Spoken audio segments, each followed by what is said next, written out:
Assalamualaikum,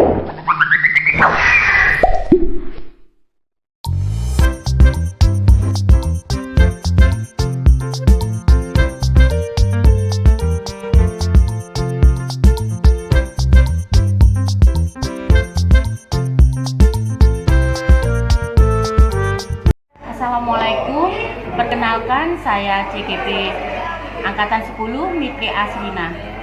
Kali ini saya mau melakukan supervisi akademik pembelajaran di kelas dengan menggunakan paradigma berpikir kucing dan melakukan refleksi terhadap praktik supervisi akademik tersebut. Kali ini saya tidak sendiri, saya bersama teman saya, rekan saya, Ibu Ita. Beliau mengajar di kelas 5. Selamat pagi, Bu Ita. Pagi, Bu. Gimana kabarnya, Bu Ita? Alhamdulillah baik. Nah, Bu Ita, kali ini saya mau ngobrol-ngobrol ya. Bu Ita kan mau melakukan pembelajaran di kelas dengan tahapan supervisi akademik, di mana tujuan supervisi ini untuk meningkatkan kualitas pembelajaran di dalam kelas, di mana dengan memberikan masukan, bimbingan, dan mengembangkan kemampuan dari diri Bu Ita sendiri. Nah, kalau boleh tahu Bu Ita, materi apa yang kali ini mau disampaikan ke anak-anak? Untuk materi hari ini yang akan saya sampaikan yaitu IPAS, pelajaran IPAS terkhusus untuk rantai makanan. Oke. Mata pelajaran IPAS, materi rantai makanan. Boleh tahu tujuan pembelajarannya? Kita Untuk mengenalkan anak-anak kalau setiap makhluk hidup itu membutuhkan makan dan minum, tempat tinggal dan lain-lain. Terus anak-anak bisa mendeteksi ada hewan pemakan tumbuhan, ada hewan pemakan daging, ada hewan pemakan segala. Gini Bu Ita, kira-kira nantinya itu dalam pembelajaran itu yang akan dikembangkan pada anak-anak itu apanya Bu Ita? Saya di sini menggunakan metode pembelajaran emosional, sosial emosional. Jadi saya menggunakan anak-anak untuk lebih care, lebih peduli pada agar tetap lestari, tetap ada, tidak punah hewan dan tumbuhan. Jadi ini fokusnya pada PSE ya, pembelajaran sosial emosional. Oke, pada materi ini kira-kira nantinya ya Bu ya, besok jam berapa Bu? Saya insya Allah besok pakai jam pertama biar anak-anak masih fresh, kita bisa bermain peran di situ, siapa yang akan menjadi produsen, siapa yang akan menjadi konsumen. Nah itu anak-anak mungkin lebih asik gitu ya di jam pertama juga, jadi anak-anak sambil bermain sambil belajar. Nah, terakhir nanti setelah pembelajaran yang sudah dilakukan Bu Ita nantinya itu apa kira-kira? Saya di sini lebih menekankan anak-anak itu lebih berani untuk mengungkapkan apa yang menjadi pikirannya, lebih menghargai teman-temannya karena kan diskusi ya Bu, jadi menghargai teman-temannya yang mungkin punya pendapat yang berbeda. Jadi emosional mereka itu tidak mau menang sendiri, jadi dia bisa sharing dengan teman-teman yang lain seperti itu. Ya, terima kasih Bu Ita. Semoga besok pembelajaran anak-anak berjalan dengan lancar sesuai dengan harapan Bu Ita. Nanti ke depannya anak-anak bisa berkembang sesuai harapan dari PSI tujuan pembelajaran. Terima kasih Bu Ita.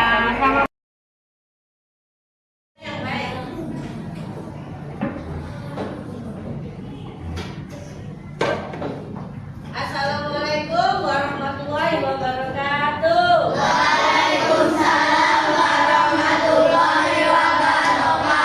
Sudah berdoa? Belum. Baik, ayo ketua kelasnya memimpin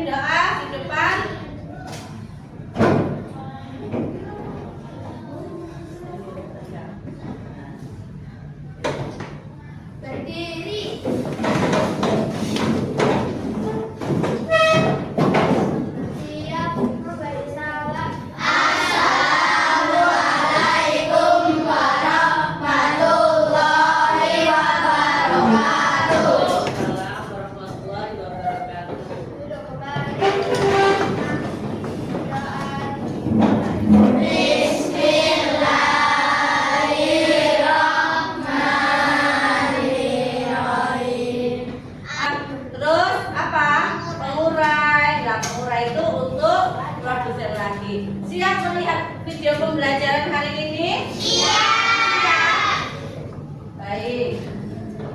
Kita simak video pembelajarannya ya.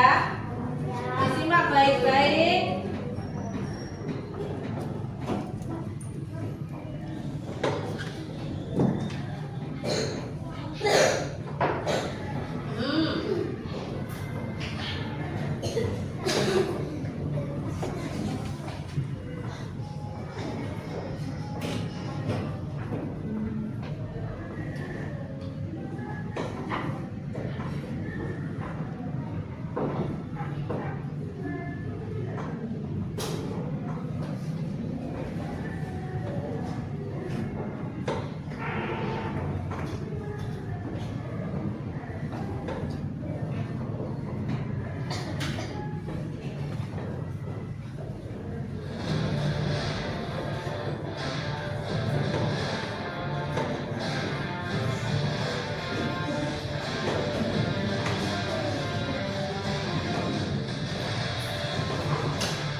Halo sahabat cerdas, Assalamualaikum warahmatullahi wabarakatuh. Pada kesempatan kali ini kita akan belajar tentang rantai makanan. Sahabat cerdas, sebelum kita mulai pembelajaran kita, jangan lupa untuk berdoa terlebih dahulu. Setiap manusia memiliki ketergantungan terhadap makhluk hidup lain. Manusia memerlukan tumbuhan dan hewan. Tumbuhan dan hewan juga memerlukan manusia. Makhluk hidup juga memerlukan tanah, udara, dan matahari untuk mendukung kehidupannya. Sahabat cerdas, pada pembelajaran pertama ini kita akan mempelajari hubungan makhluk hidup dalam bentuk rantai makanan. Rantai makanan adalah perjalanan memakan dan dimakan dengan urutan tertentu antar makhluk hidup. Sekarang coba perhatikan contoh rantai makanan berikut ini. Pagi dimakan oleh tikus, kemudian tikus dimakan oleh ular, ular dimakan oleh burung elang. Setelah beberapa waktu, burung elang mati. Bangkainya membusuk, diuraikan oleh makhluk hidup pengurai dan bercampur dengan tanah membentuk humus. Humus sangat dibutuhkan tumbuhan, terutama rumput. Begitu seterusnya, sehingga proses ini berjalan dari waktu ke waktu. Di lautan, yang menjadi produsen adalah fitoplankton. Fitoplankton ialah sekumpulan tumbuhan hijau yang sangat kecil ukurannya dan melayang-layang dalam air. Konsumen satu adalah zooplankton atau hewan pemakan fitoplankton. Konsumen dua adalah ikan-ikan kecil. Konsumen tiga adalah ikan-ikan sedang, dan konsumen 4 atau konsumen besar adalah ikan-ikan besar. Selanjutnya, ikan yang telah mati diuraikan oleh decomposer sehingga dapat dimanfaatkan fitoplankton sebagai sumber nutrisi untuk membuat makanan. Urutan peristiwa memakan dan dimakan tersebut dapat berjalan seimbang dan lancar jika seluruh komponen tersebut ada. Jika salah satu komponen tidak ada, akan terjadi ketimpangan dalam urutan memakan dan dimakan tersebut. Agar rantai makanan dapat terus berjalan, jumlah produsen harus lebih banyak daripada jumlah konsumen satu. Konsumen ke satu lebih banyak daripada konsumen kedua, dan seterusnya. Ada satu lagi komponen yang berperan besar dalam rantai makanan, yaitu pengurai. Pengurai adalah makhluk hidup yang menguraikan kembali zat-zat yang semula terdapat dalam tubuh hewan dan tumbuhan yang telah mati. Hasil kerja pengurai dapat membantu proses penyuburan tanah. Contoh pengurai adalah bakteri dan jamur. Sahabat cerdas, di dalam rantai makanan terjadi perpindahan energi dari satu makhluk hidup ke makhluk hidup yang lain. Sekarang coba kalian perhatikan kembali rantai makanan berikut ini. Tumbuhan sebagai produsen memproduksi makanannya sendiri melalui proses fotosintesis. Jenis makanan yang diproduksi oleh tumbuhan berupa gula. Oleh tumbuhan, makanan dapat disimpan dalam bentuk biji, batang, buah, dan akar. Konsumen tingkat 1 merupakan hewan herbivora atau pemakan tumbuhan. Makanan yang dimakan hewan tersebut akan diubah ke dalam bentuk energi untuk melakukan aktivitas dan bereproduksi. Contoh konsumen tingkat 1 adalah tikus. Konsumen tingkat 2 merupakan hewan karnivora yang akan memakan konsumen tingkat 1. Jadi, konsumen tingkat 1 merupakan sumber energi bagi konsumen tingkat 2 agar dapat bertahan hidup. Contoh hewan konsumen tingkat 2 adalah ular. Konsumen tingkat 3 memakan konsumen tingkat 2. Contoh hewan konsumen tingkat 3 adalah burung elang. Pada saat konsumen tingkat 3 mati, tubuhnya akan membusuk. Pada proses pembusukan, tubuhnya akan diurai oleh mikroorganisme seperti bakteri dan jamur. Hasil penguraian ini kemudian akan diolah oleh mikroorganisme dalam tanah untuk menjadi sumber makanan bagi tumbuhan. Demikian tadi sahabat cerdas pembelajaran kita tentang rantai makanan. Semoga video ini memudahkanmu dalam memahami materi rantai makanan. Sampai jumpa pada pembelajaran berikutnya. Tetap semangat dan selamat belajar. Sudah diputarkan berita rantai makanan, sudah jelas apa belum? Kalau kita ulangi satu kali lagi. Kalau sudah jelas, sudah berita tinggal menjelaskan. Sudah jelas apa belum? Sudah jelas. Berarti tadi kalian sudah melihat gambar rantai makanan. Contohnya apa tadi?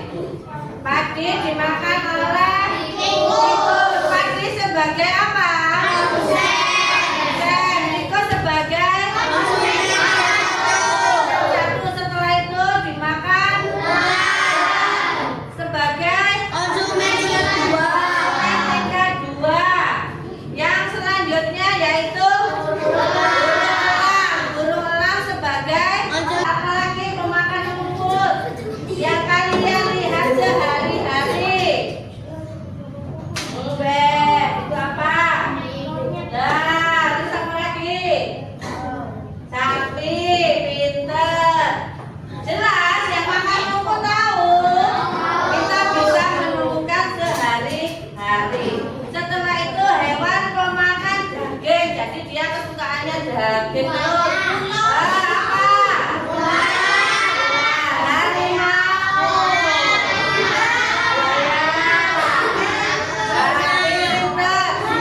Disebut apa pemakan daging tadi?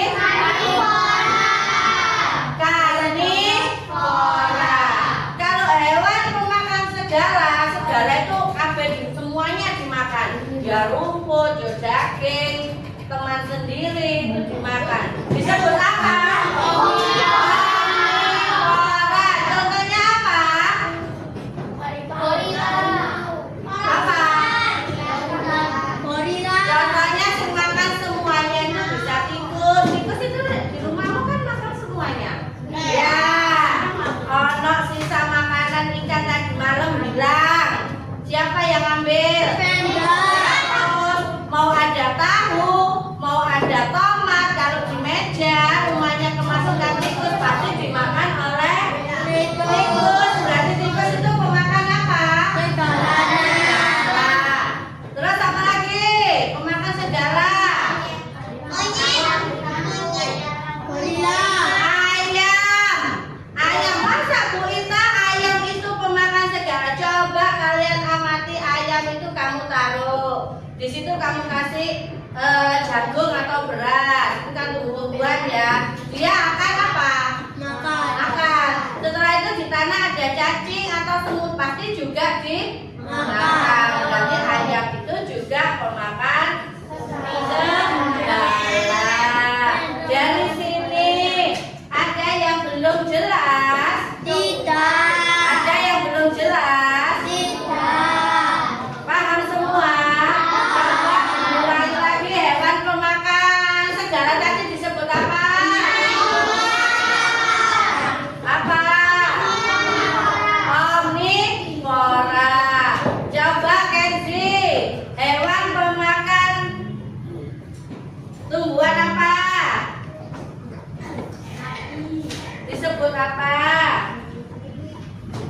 disebut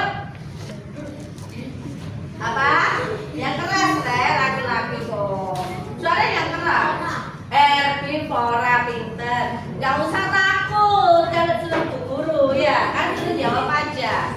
Terus hewan pemakan daging disebut apa baca? Omnivora pinter. Sudah jelas. Apa aja? Karnivora berarti kepanjang tidak ngantuk. Jangan ngantuk soalnya dari sini dimakan ini. Ya, bilang jam. Ya, berarti apa? Karnivora pinter. Berarti wajar tadi gak ngantuk ya, kita tes tadi ya. Sekarang ada yang tanya? Tidak ada. Nanti Bu Ita bagikan RKPD-nya ya. Yang pertama RKPD kalian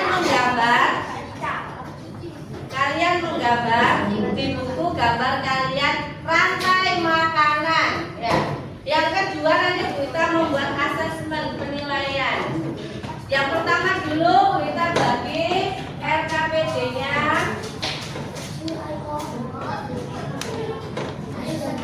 Nah, ini kalian lihat perintahnya. Jelas ya? Coba perhatikan.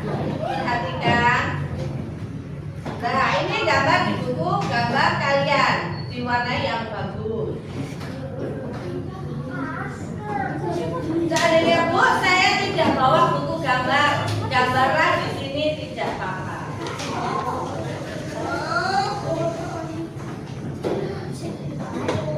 Gambar yang bagus ya.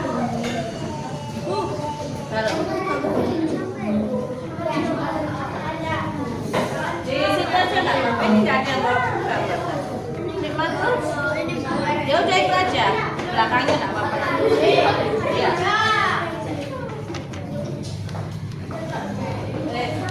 Ayo mulai menggambar.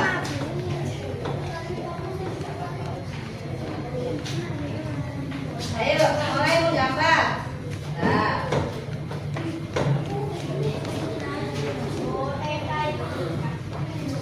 Waktunya 10 menit cukup? Cukup. Oke ya. 10 menit ya. Nanti sudah selesai.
Bisa menggambar, lihat buku paket kalian bisa. Yang paling mudah.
Silakan.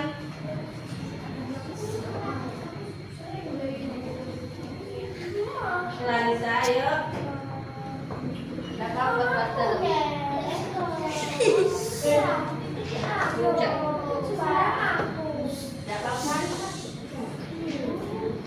ini aja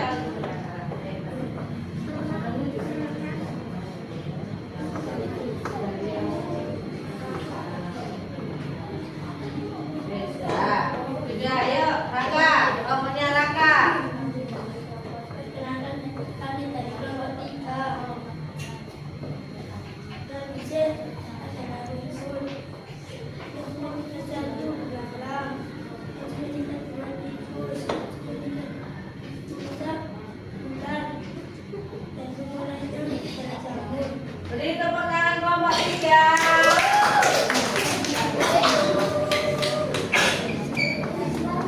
Iya.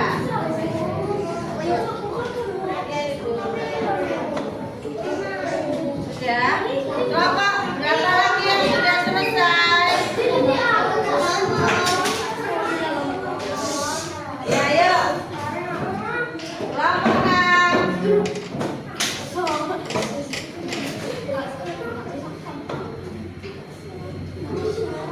Pun, ayo Pun. Sudah, ayo.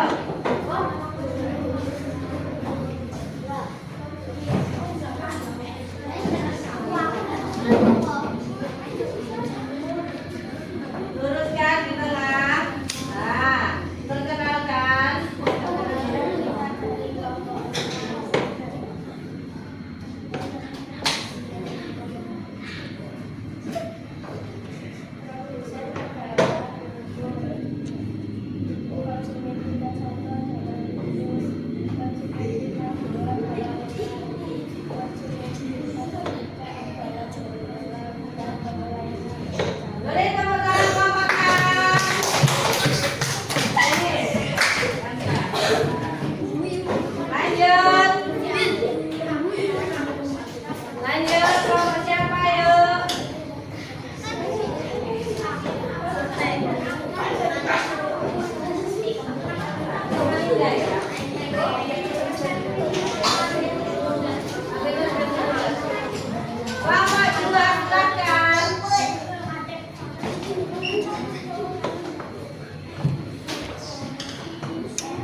dua burung elang sebagai konsumen sekat punca dan kamu sebagai ukuran. Beri tepuk tangan kelompok 1.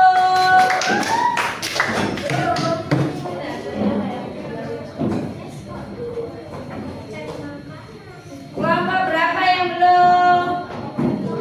Ayo, waktunya sudah habis tadi.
mengetahui apa?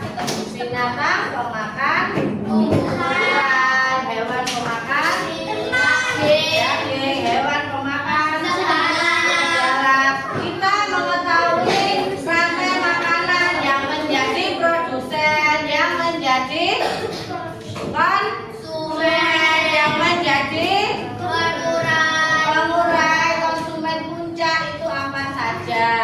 Hari ini ada yang bertanya? Tentang materi pembelajaran ada yang bertanya? Tidak ada.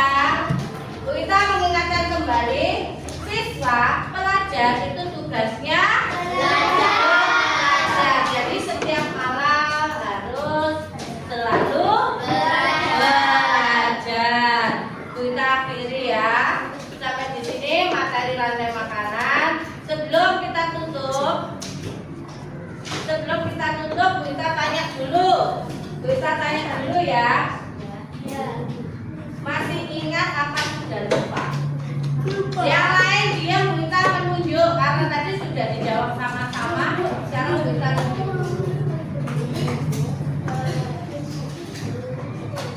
Jawab Bu Ita loh. Ada apa teman? Bu Ita tunjuk dulu. Kenzi, rantai makanan tadi apa? Proses makan dan dimakan dengan urutan tertentu. Mengapa ada urutannya tertentu? Karena di situ ada produsen, pinter ada konsumen tingkat 1, pinter ada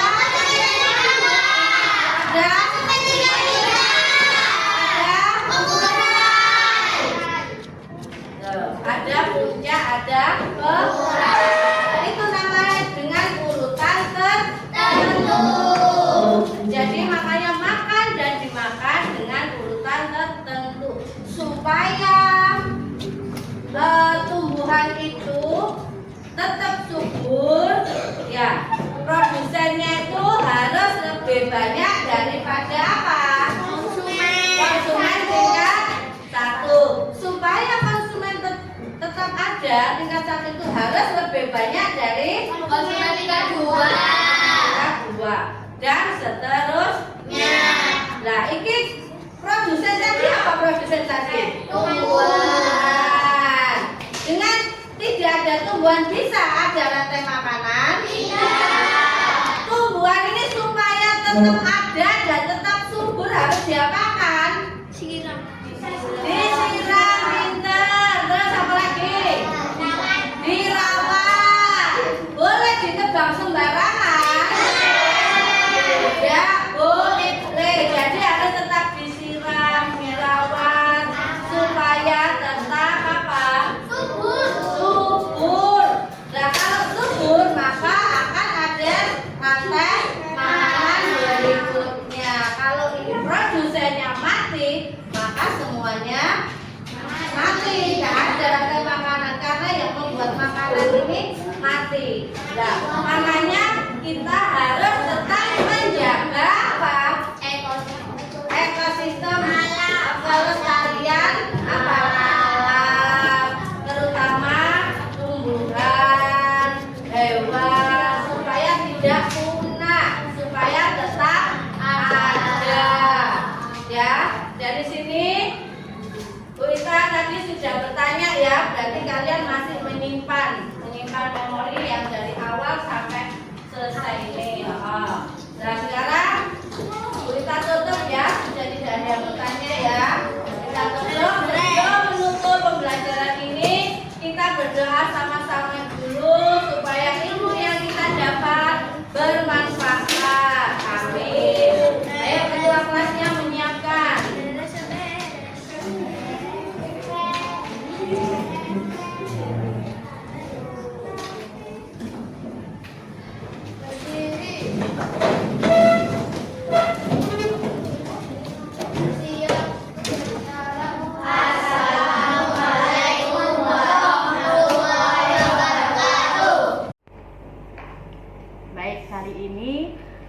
kita bertemu kembali di percakapan pasca observasi bersama Bu Ita Musiza.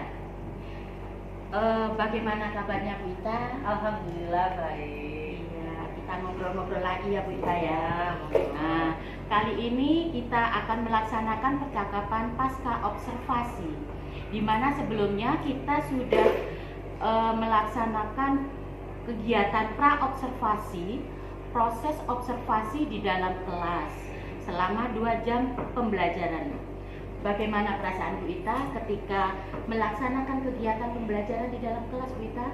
Alhamdulillah, saya melihat kemarin itu sangat antusias sekali anak-anak.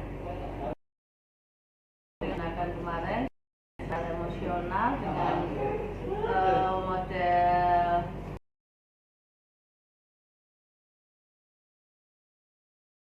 jadi 2 jam pelajaran itu rasa cepat, anak-anak banyak yang lagi seperti itu, senang sekali anak-anak. Alhamdulillah, saya turut senang sekali Bu Ita. Nah, boleh saya menyampaikan hasil pengamatan saya Bu Ita ya. Kalau menurut pengamatan saya bahwa pembelajaran Bu Ita itu sudah baik, sudah sesuai dengan yang diharapkan, yaitu tujuan pembelajarannya yaitu kemarin apa? Rantai makanan. Anak bisa mengidentifikasi, mengkaitkan dengan hubungan antar makhluk hidup gitu ya Bu Ita ya. Nah, dengan strategi pembelajaran berbasis diskusi, terus modelnya model kooperatif presentasi di depan kelas anak-anak ya. Nah, dengan cara ini kemarin saya lihat anak-anak sangat semangat sekali dan antusias. Murid-murid bisa menerima materi dengan baik dan mereka sangat senang. Sudah muncul PSE-nya yang diharapkan Bu Ita. Pengembangan sosial emosionalnya anak-anak itu sangat antusias. Nah, bagaimana menurut Ita mendengar pendapat saya ini Bu Ita? Alhamdulillah, berarti ini di luar dari ekspektasi saya. Iya. Karena saya awalnya juga ini anak-anak gimana dengan pembelajaran kita kok luar biasa, dan terima kasih Bu Miti sudah memberikan umpan balik yang luar biasa menurut saya. Kira-kira dari pembelajaran kemarin ada kendala Bu Ita? Setiap pembelajaran pasti ada kendala, tapi dalam hal kemarin itu kendalanya sangat sedikit. Anak-anak karena banyak yang senang. Kendalanya itu muncul pada waktu pengerjaan LKPD-nya. Jadi anak-anak yang pasif dia tetap nunggu jawaban dari teman-temannya yang lain dalam kelompok. Itu saja kendalanya. Ya, memang kemarin saya lihat aktivitas anak-anak kelihatan ada antusias, ada yang pasif juga ya. Kira-kira ada rencana atau tindak lanjut berikutnya Bu Ita untuk kedepannya? Ya, nanti insya Allah saya menggunakan metode yang lain dan pelajaran yang lain. Ya. Baik sekali rencana Bu Ita untuk kedepannya. Mudah-mudahan nanti kedepannya bisa lebih baik dari yang kemarin-kemarin ya Bu Ita ya. Dengan metode strategi pembelajaran yang diharapkan ya Bu Ita ya. Terima kasih. Ya, mungkin hanya itu Bu Ita yang perlu saya atau timbal balik dari saya yang saya sampaikan. Saya terima kasih sekali waktunya yang sudah diberikan, yang diluangkan sama Bu Ita kepada saya. Terima kasih Bu Ita. Sama-sama.